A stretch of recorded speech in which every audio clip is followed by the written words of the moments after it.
On 8 out of 10 Cats, the one and only Alex Jones. As easy as DOD, it's David O'Doherty and their team captain, Jon Richardson. And facing them tonight, all wrapped up, it's Tinchy Stryder. That's the way to do it. It's Katherine Ryan and their team captain, Jon Now, welcome your host, Jimmy.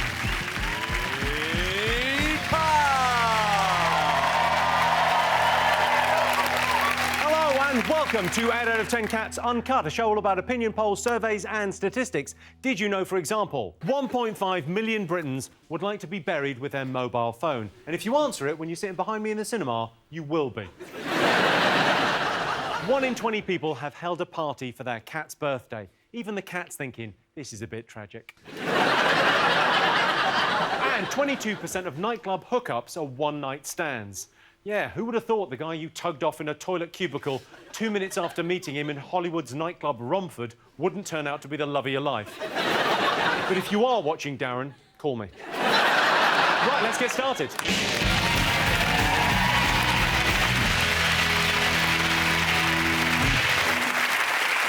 What are you talking about? That's the name of our first round. It was Halloween this week, so tonight our panellists' job is to guess the top 3 things people are scared of. John's team. What do you think scares people? My attempts at being intimate. Aw, don't put yourself down. I'm not going to put myself down, but I'm just going to tranquilise myself. Your attempts at being intimate? Well, if I'm sexy with people, they find it frightening. Why? Could you just, give me a demo and I'll tell you whether I think it's frightening. Give us a little demo. Yeah, Alex is right there. Give her a demo. I don't mind. Go on.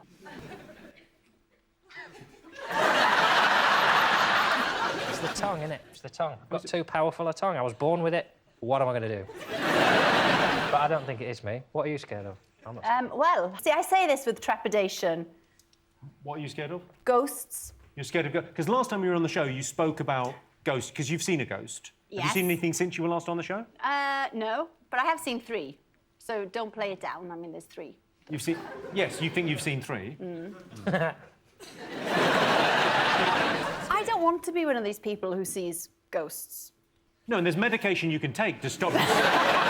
But if you forget to take it, you will see them. That's... Yeah. Has anyone else seen ghosts? Have you seen it? You believe in the paranormal? I haven't seen ghosts, but I'm kind of scared of ghosts. Yeah, because I'm just scared. Well, you are little. But no, I got something about when I was younger. You know what? Let me cut the story short. I'm just scared.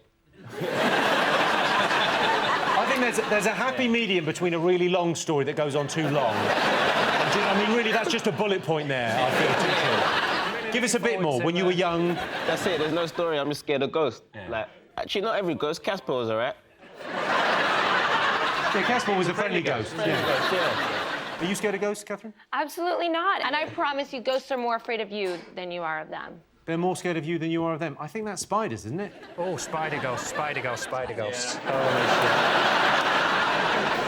Do you know, Naomi Watts said that the ghost of Princess Diana visited her and gave her permission to make the film Diana. But I feel like if Diana came back, she'd be straight into Kate Middleton, like, fill your knickers with jewels and run.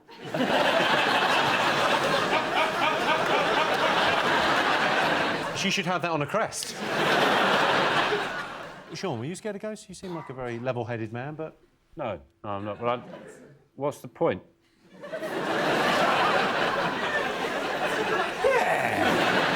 But no, obviously there's no such thing as ghosts. Whoa. I tempt all the ghosts, all the demons, all the spirits, all the dark forces of the underworld. I tempt you now. Do your worst. Visit on me the 7 circles of hell. Visit me with your... Do you mind doing this when we're not here? Tinchy is scared. He's been through this. I think it's a bit much asking for a ghost, Sean, to appear on a TV show. There's certain scenarios in which you tend not to get a lot of ghosts. You know, you don't tend to get ghosts, say, in Argos. You never heard, the blue pens were all just flying. A number came up and I went to get the electric blanket and it wasn't ready yet. I hope there are ghosts. There are. Well, all right then. Good news for you, John. I would like to come back as a ghost. No, you wouldn't. You and I are having troubles. You would be... He'd be the most mundane ghost ever. Well, that surface could get slippy. Better dry it. No, you'd be a friendly cardigan wearing. I was going to be, but I think I know someone who's getting haunted. Well, I can tell you, ghosts are not one of the scariest things. But if you see a ghost, there are 3 things you must do immediately. Number 1, put down that drink. 2, turn the lights on. And 3, stop making things up.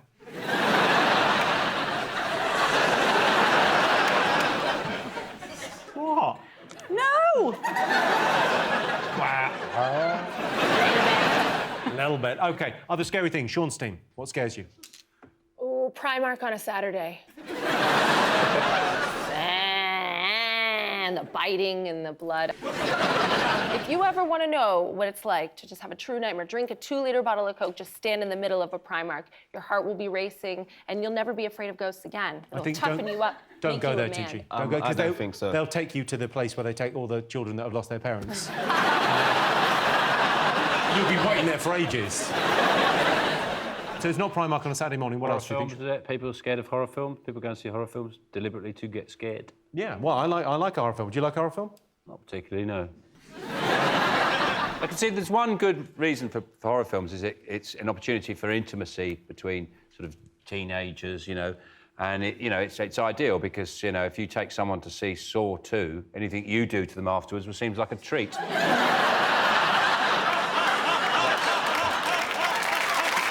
one reason for it. Tinchy, do you watch horror films? Not really, you know. No, I don't watch. Not your thing? Nah, not my thing. I guess you can work out why I don't watch it. Why don't... No, I'll ask. Why don't you watch horror films? I'm scared. Simple as that, really. No, I don't really watch horror films. If it's on and I'm with people that are watching it, I'll watch it. But, like, what I don't want to be scared for. I sometimes admire the plumbing. You know, they turn on the taps and blood comes out. You go, that's pretty good, isn't it? Or a shower and all blood comes out of the shower, or they've got a blood jacuzzi. Yeah, I think that's quite a lot of plumbing's gone in there. There's a plumber's gone in there. Do you watch horror films? Jon? Yeah. Do you? Oh, I love it. No, you don't. Oh, I love it. It's nice to be scared because then when it ends, that's the thing. You're scared and then it ends. You think, oh, well, at least my balls aren't getting electrified. That's not a horror film. But if 8 out of 10 Cats was a horror film, I would be the one stumbling through the woods crying, running away. I've worked out what it would be. Sean would be that you'd be the one I was running away from. I would find your house, think you were the nice guy, but then you turn out to be worse than him. I can't believe he's totally figured this out. And I was chasing you to warn you about Jimmy. That's the reason I was going, Dan! Dan!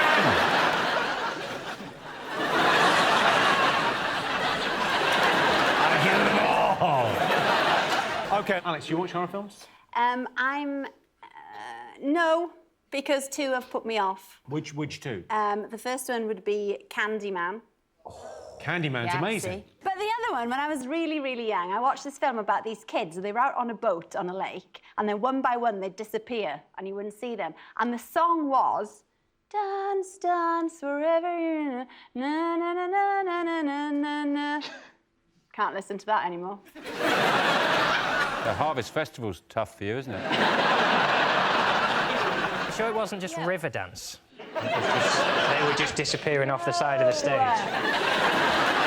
But it was horrible. So they're on a boat and then they, fall off? Well, I don't know. They just disappear. Jaws. I mean, I was about 8. Yeah, Jaws is. It wasn't Jaws, because there was no bloody shark. If it's a lake, it's a coarse water version of Jaws. Trout.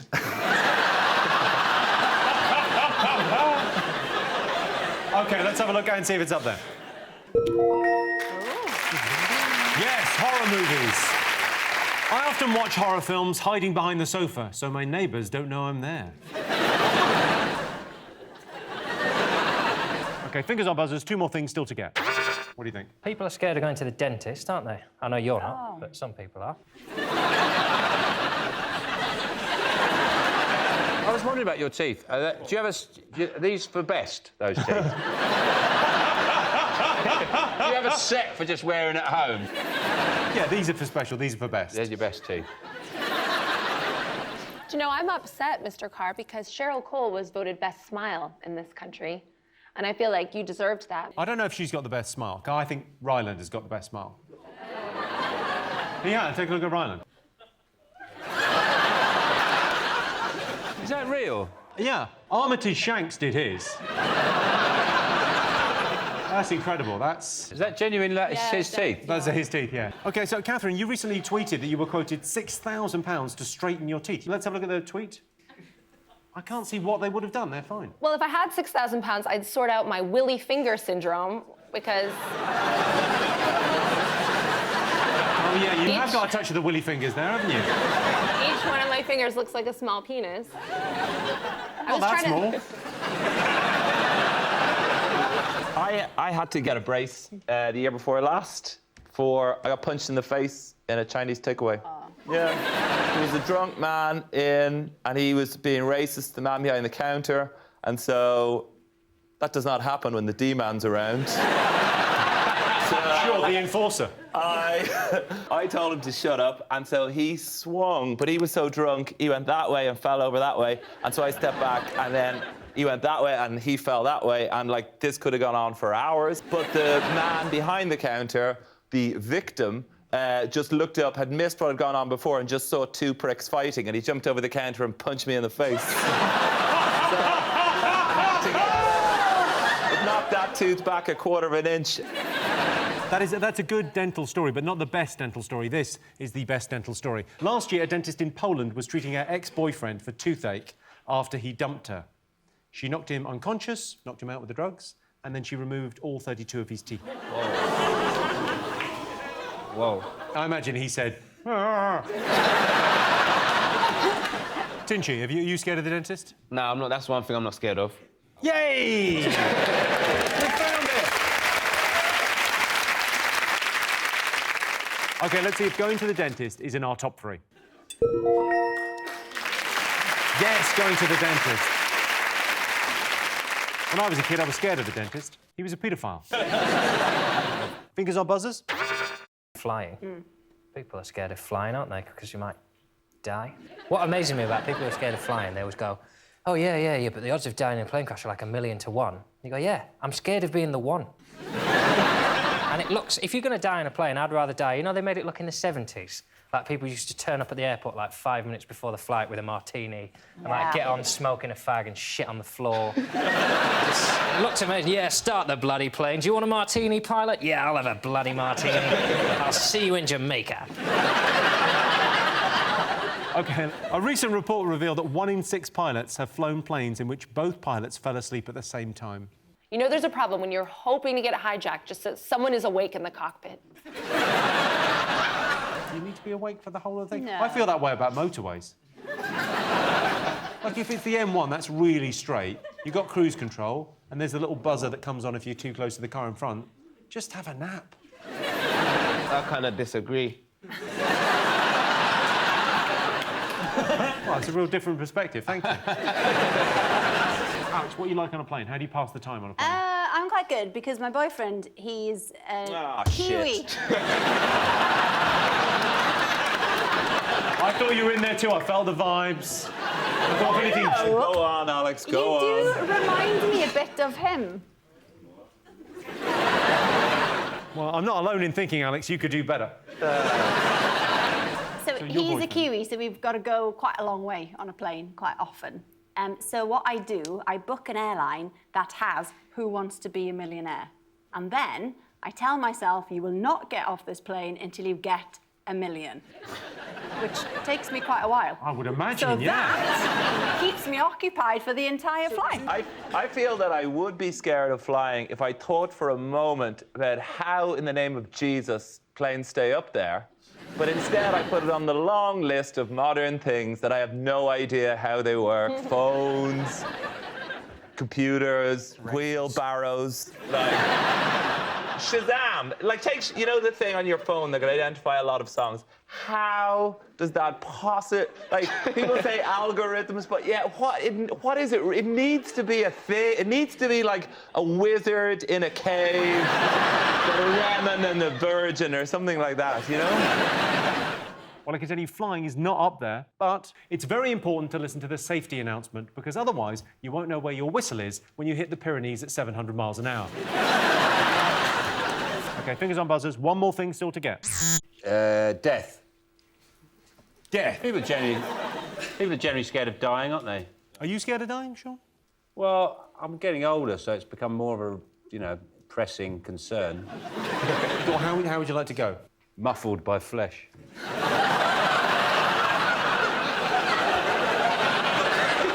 I'd like to be cremated and then made into pencils. When I'm dead. Is there lead in you? Stick around, baby, you might just find out. Carbon, isn't it? Carbon for pencils. Graphite, Well, that could be a and carbon lead, no? pencil. I think it'd be a good way of teaching kids to be more careful with their writing. If, say, their pencils were made out of, like, dead relatives. If they made a mistake and had to rub it out, you're rubbing a loved one off the face of the earth forever. Yeah. Whereas if you don't make a spelling mistake, then you've turned Grandad into a lovely poem. You really understand the mind of a child, don't you? I think the thing about death, I mean, it's a scary thing for lots of people, but I think the idea of your own mortality can make you kind of do things in life. So take a look at this. Okay, so there's a truck getting towed, and it looks like it's coming at us, and my wife's asleep. So we're gonna see if we can scare her.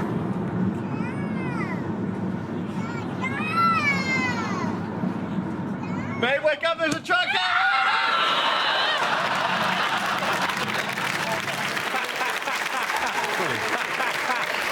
That is good. Tinchy, if you had to die, how would you like to die? Have you got any ideas? If I had to die, I don't know, maybe on a plane? On a plane? It's very few people's first choice. It's interesting.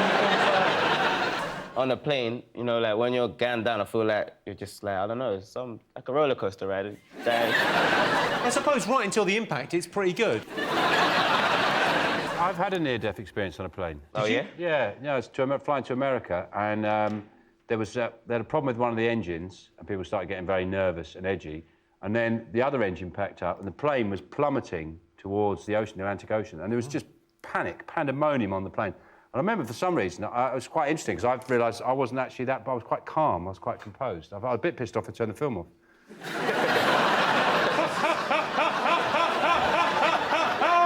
And there was a little old lady sitting next to me, and she was in a terrible state, and I felt responsible, and I was very calm. She was just, and I took her hand, and I brought it down onto the armrest, and I just looked in the eye, and I said, "Fuck you, old lady! We're gonna die!"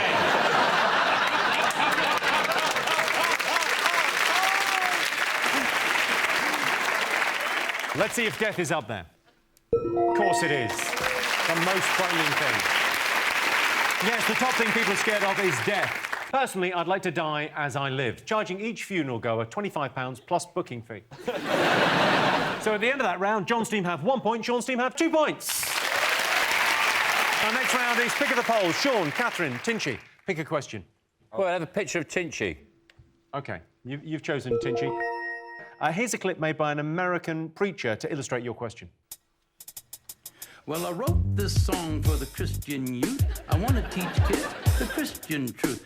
If you want to reach those kids on the street, then you gotta do a rap to a hip-hop beat. He's a life changer, miracle arranger, born to the virgin mom in a manger. Water to wine, he's a drink exchanger, and he died for your sins.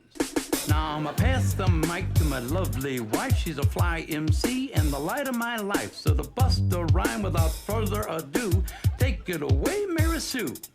If another MC says you're a freak, you're a lame butt rapper and your rhymes are weak, I don't get mad and I don't critique. I forgive him and turn the other cheek. If you hate drugs and you think you're cool, you need to come to Sunday school. Put those drugs in a garbage can. Stand up tall, you're a Christian man. Word up. I'm freestyle. Hit me.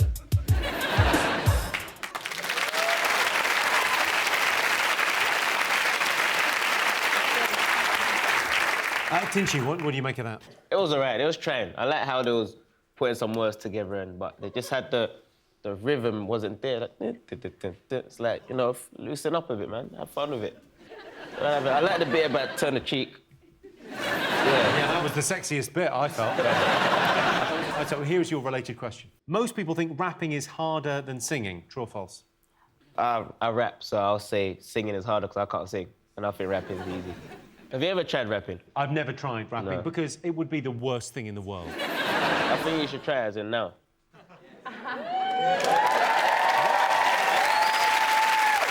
I would say that is about as likely as me getting my balls out. Go on, teach Katherine how to rap. Katherine, can I could rap you a love song. All right, lyrics. First of all, let's make it simple. If you say like one line, that's a bar. Yeah. 2 lines, so to make it easy, let's do 4 bars for you. Okay. And you say you want to talk about love. Yeah, I want to talk about you and me. Oh, you're in love? Yeah. Now tell me how deep you're in love. Okay, like, I'll talk about me. How about Try and rhyme it as well, that might help. I'm the big white girl from Canada, chilling with Tinchy, yeah, that's the star of the hood. Maybe this is where our love begins. After the show, you take me back round the beans. Yeah, you don't gotta do a lot of being drama. Just say the word, I'll be your baby mama. Oh, wow. Easy. Jon, do you sing? I've never heard you sing. No, but you've never seen me do a lot of things I do. I sing, I sing. Mostly musicals. Oh, I like musicals too. Yeah. Which one? Phantom. Lovely. Love a bit of Phantom. Cats, obviously. Ironically, I don't like cats. David, you do a fair bit of singing. Yeah, I do. I think when I try to sing, it's so bad, it comes across as just talking, really. And talking with a beat is pretty much my rap. So I'm trying to think of... They call me David O'Doherty because it's on my birth certificate. 18-12-7-5 at 8:15. Youngest of 3, 7 years to the last. Was I planned? I don't know. I've never asked. Was I planned? I never asked is the end of that. The tragedy of that is that I was born on the 18th of the 12th, so therefore I was conceived on the 17th or the 18th of the 3rd, the 17th of the 3rd being Patrick's night. So that would answer that question, pretty much. And raise the horrific image of my mother in a green afro wig going, go on, it'll be fine.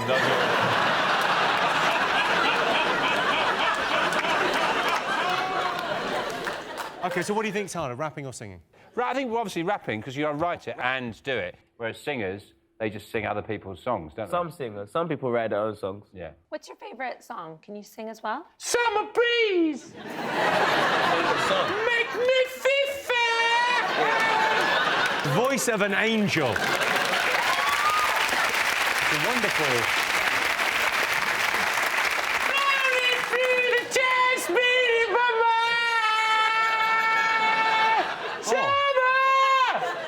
There's a tear, there's a tear. Yeah, I think I got my next beautiful. feature. Yeah. So you're going...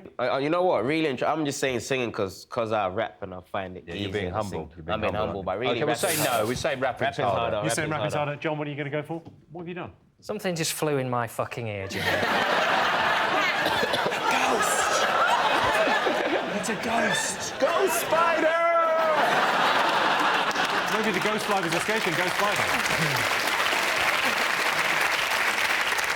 OK, what are you going to say, rapping or singing? Singing is harder. Yeah. OK, you're saying singing, you're saying rapping. I can tell you it was close, but the answer is false. Only 47% of people think rapping is harder than singing. You got a point. My problem with rap music is it tends to disrespect bitches and hoes. The trouble with rapping is you have to lizzle a whole new vocabulary. Right, let's get on with the quizzle. So at the end of that round, it's 2 points for Sean Steam and 2 points for Jon Steam. And the winner is the name of our final round. Here's your first one. Most romantic gesture. What's the most romantic thing anyone's ever done for you, Alex? Taking me to Chicken Cottage. I did read about a man who took his fiancée to a hotel, and the plan was he was going to propose to this lovely girl.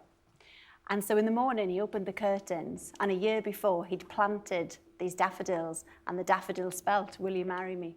But imagine if there'd been a mole he didn't know about, and he'd eaten loads of the bulbs. And then when she pulled the curtains out, it just said, Willie... me. Willie me. He went, bloody moles! What's the most romantic thing you've ever done, Tinchy? Me? Yeah. I'm not really romantic like that. I kind of try and, you know, the whining and dining and all that. I skip that, go straight to the point. Katherine, what's the most romantic thing anyone's ever done for you? Well, I used to think cooking was really romantic till I saw how it turned out for the guy on Breaking Bad. My current boyfriend's very romantic. Right. But it's wasted on me. I'm a bit of a man. What? Yeah. Right, mate. Hey. Jon, are you a romantic guy? I will sometimes, for my girlfriend, I will not deliberately piss her off all day. That's quite romantic. But I'll do a thing if she says something like, can you turn it up a bit? I'll go, I'll turn you up a bit. And I will literally do that for every sentence she says. And sometimes I don't do that, because I'm a good guy. I need to learn from you. I think so. Oh, yeah, he's like Mr. Miyagi, yeah, sure. Who's Mr. Miyagi? Mr. Miyagi, you know, from the Karate Kid. Karate Kid. No, I've never seen that. You've never seen the Karate Kid? It's been on, but I haven't really watched it. So you're in a room, the Karate Kid's on, but you look the other way. OK, David, most romantic thing you've ever done? Fart the music from Sonic the Hedgehog. No way, the whole thing? Well, certainly it sounded like the start of it, where we both just went, that was the Sonic the Hedgehog music! What was that second bit? That was... Was that you making out with someone? Yeah. Can we have that again? Because we want to learn. Well, there's two classic sorts of making out. There's this... Oh, that was like Hannibal Lecter. I opted for the other one, which is this.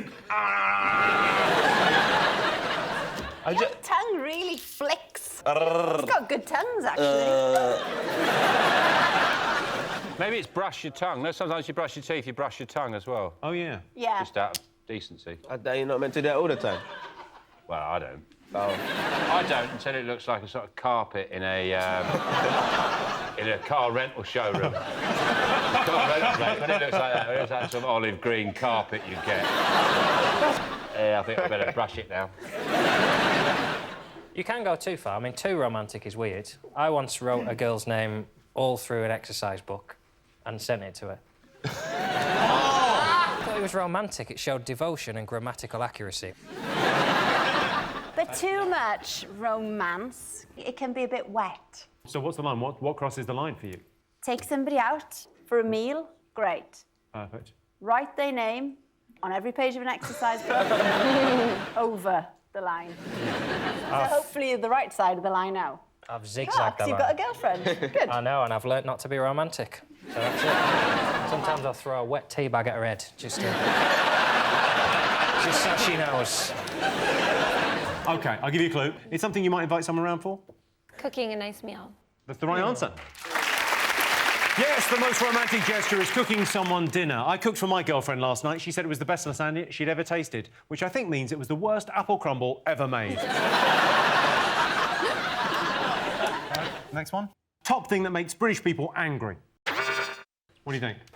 It strikes me as a visitor to this country, the things that annoy people are very often not the big things like the breakup of the NHS or bankers' bonuses, like apostrophes in the wrong place. So it's probably that was the final straw in 1939. It wasn't the takeover of Poland by Hitler. It was like, he spelt Nazis with an apostrophe. Oh, let's get him. What makes you angry? What makes me angry? When I'm driving. When we come to like a zebra crossing and like someone feels like because of zebra crossing, although I'll stop for you, but say thanks because I don't have to stop. You do. Yes, you do. Yeah. You do. Yeah. I know. You do legally, you do. Yeah, legally you do, but I really don't. I'm in a car. You're on your feet. Like, if I didn't stop, what were you gonna do? I absolutely get that because when you're driving, because all it requires is it's just the eyebrow raise. It's just that's it. Like some people look at it like they look at me like, oh, you don't do the eyebrow raise on a zebra crossing. No, you're meant to stop. You're meant to be considerate of pedestrians, people who are softer than you. You're in a big metal box. And I'm meant to say thank you for not killing me. No, that's basic standards. That's like saying thank you to somebody for not stabbing you in the head while you're walking down the street. Thanks for not punching me in the face. Thanks for not pushing me in front of that train. You spend your whole life thanking people for not doing something insane, which would be running you over. In fact, I'd be more likely to just go, ah. I don't do that because there's a lot of hard people driving who get out of their cars and beat the crap out of you. But really... You've had a bit of luck if it's Tinchy, really. Yeah. You don't know. You never know. Yeah. You know, don't underestimate anybody. Especially me! Yeah.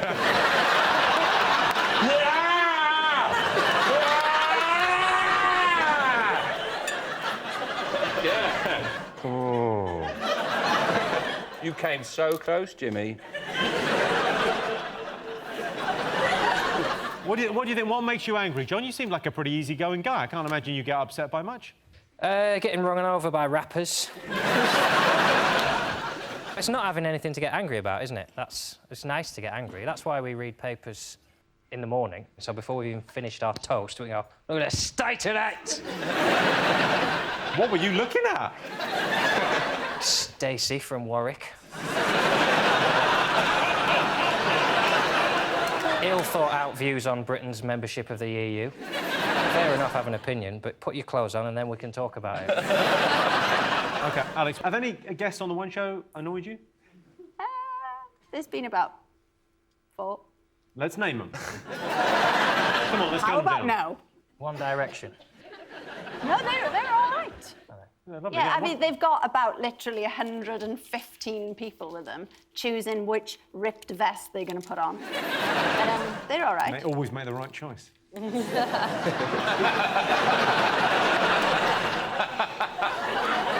Yeah. You can't get it wrong, really, can you? Well, no, I mean... Whatever you put on those guys, it's just great. Whatever you're doing, guys, just keep doing it. Go on, back to the annoying guests. Bruce Willis was rubbish on the One Show. Oh, Bruce. You sound like you've broken up with him. Oh, Bruce. I would have if we were together after that. He just was a bit... He didn't know it was live, for a start.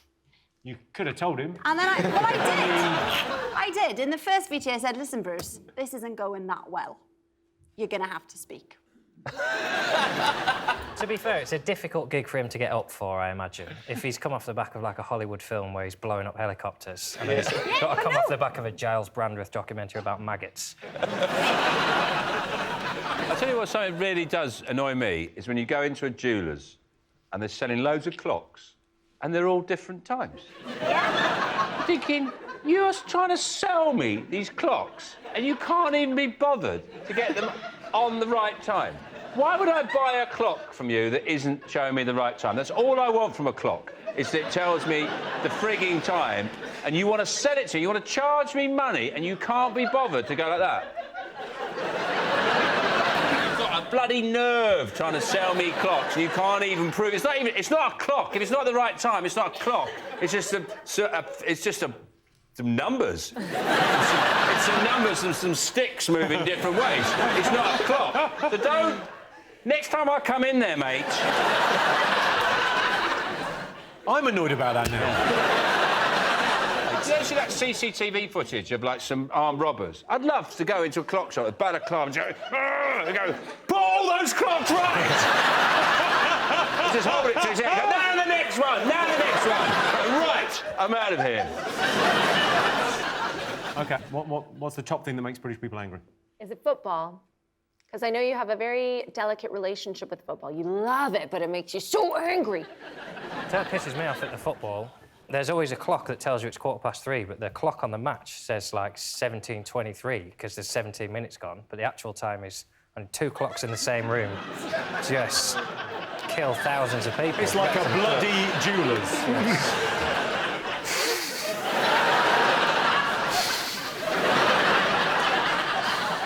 We waited till Series 16 to break out that face. OK, top thing that makes British people angry. It's people being unhelpful. Bad service. Yes, that's the right answer. Well, that sound tells me it's the end of the round and the end of the show, which means the final scores are John, Alex and David have 2 points, Sean, Katherine and Tinchy have 4 points. They're the winners. Thanks panellists, our wonderful studio audience, and to all of you watching at home. That's it from us. Good night.